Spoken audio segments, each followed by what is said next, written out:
பண்ருட்டி அருகே அம்மன் சிலையை மீட்டுத் தரக்கோரி பொதுமக்கள் போராட்டத்தில் ஈடுபட்டனர். கடலூர் மாவட்டம் பண்ருட்டி அருகே நரிமேடு கிராமத்தில் 50 ஆண்டுகள் பழமை வாய்ந்த முத்து மாரியம்மன் கோவில் அமைந்துள்ளது.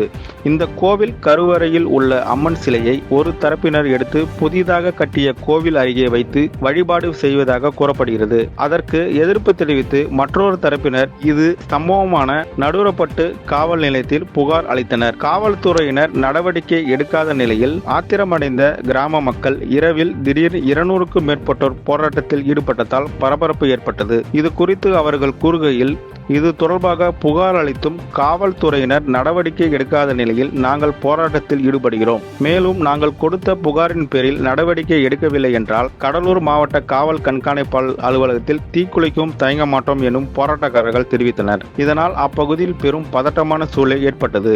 இந்த சம்பவம் குறித்து நடுவரப்பட்டு காவல் ஆய்வாளர் தலைமையில் போலீசார் பாதுகாப்பு பணியில் ஈடுபட்டு வருகின்றனர். செய்திகளை உடனுக்குடன் தெரிந்து கொள்ள கீழ்கண்ட கேபிள் மற்றும் டிடிஎச் நெட்வொர்க்குகளில் எம்நாடு செய்தி தொலைக்காட்சியை காணுங்கள். பாதகம் செய்பவரை கண்டால் நாம் பயம் கொள்ளலாகாது பாப்பா. மோதி மிதித்துவிடு பாப்பா, அவர் முகத்தில் உமிழ்ந்துவிடு பாப்பா. அண்மை செய்திகளை உடனுக்குடன் தெரிந்து கொள்ள இணைந்திருங்கள் எம்நாடு தொலைக்காட்சியுடன்.